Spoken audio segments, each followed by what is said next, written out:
My name is Ethan Carter, and I am 32 years old. I live in the busy heart of Silicon Valley, where dreams are turned into realities and every day feels like a race against time.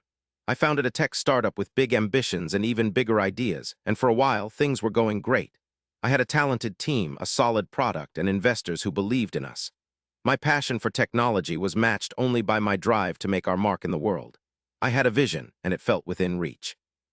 However, that was before the shadows crept in, before I realized that not everyone around me shared the same dreams of success or integrity.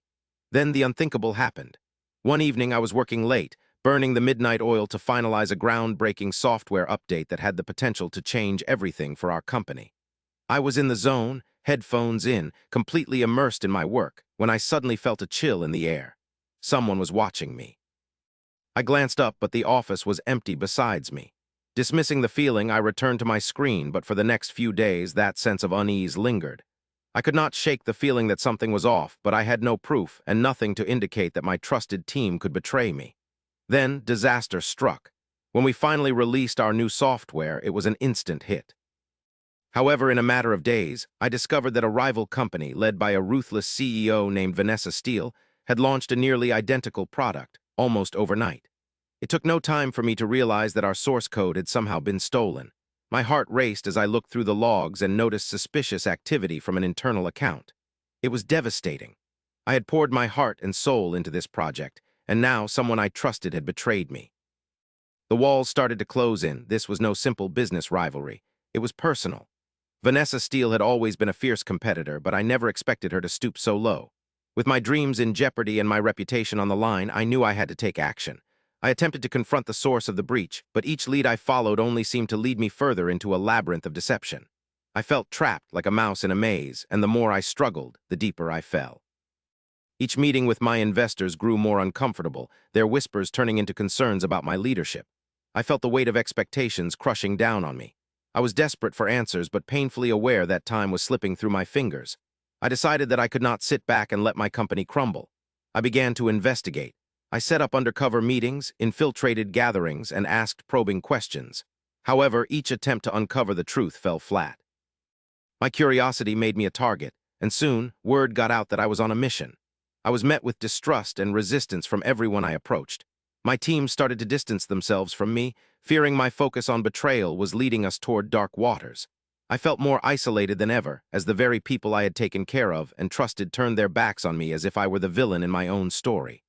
Hope began to fade, and despair crept into every corner of my mind. I was sure that I was losing everything I had built. I sat at my desk one night, defeated and broken, questioning if I would ever recover from this. But then I remembered why I started this journey in the first place. It was not just about the product. It was about determination, resilience, and fighting for what was rightfully mine. I knew I needed to fight back, overpower my fears, and reclaim my future. So I dug deep, rallying my remaining support and outlining a bold plan. I reached out to a trusted ally, a cybersecurity expert named Kyle who had helped me in the past. We started analyzing the breach meticulously.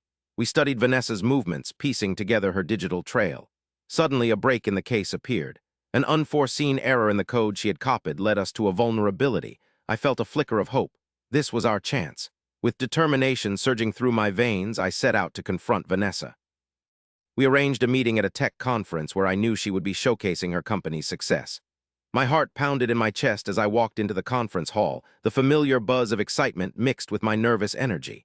There she was, confidently speaking to potential investors, her smirk taunting me from across the room. I approached her just as she wrapped up her pitch. She turned, and our eyes locked. The heat of betrayal ignited between us. I calmly introduced myself and confronted her about the stolen code. The shock on her face was priceless. But rather than admit defeat, she quickly pivoted, trying to spin the narrative back on me, claiming my accusations were baseless. However, I had prepared for this moment. I unveiled the evidence Kyle and I had traced back to her operation, complete with documentation that detailed the vulnerabilities in her software. The crowd that had gathered around us was captivated as I laid bare the truth. Vanessa's face went from confident to a pale mask of disbelief. Just as I thought I could breathe again, she turned the audience against me, painting me as the desperate man grasping at straws to save his failing startup. It was a low blow, but I refused to let it break me. Desperation sometimes reveals the best in someone. I made a last-ditch effort, claiming that my software update would soon outperform hers again, rebuilding my narrative on innovation and integrity. The crowd's interest peaked. I could see the change in the air as whispers rippled through the audience. I presented my case for my startup, showcasing our values and the passion behind everything we created. I emphasized how innovation comes from collaboration and integrity, not deception. In the end, Vanessa Steele underestimated the power of honesty and strength of character. Her reputation crumbled alongside the facade she had built. As investors and customers started to shift their focus back towards me, the tide turned. With my head held high, I walked out of that conference hall knowing I had reclaimed my place. I had not only survived but emerged stronger. The once stinging betrayal became fuel for my success. Startups can rise and fall, but I learned that true victory lies in how you navigate the darkness. The experience shaped me into a leader, and revenge does not always manifest in malice, but sometimes in sheer determination and the power of integrity. I now lead my company with renewed vigor, capable of building the empire I always envisioned while ensuring I create an environment where trust and loyalty thrive. Every day is a new challenge, but I now understand that some battles are not worth fighting, while others will define who you become. And just when I thought I had closed the chapter on betrayal, I received an anonymous message hinting that there were still some shadows lurking in the corners of my past. Perhaps this was just the beginning.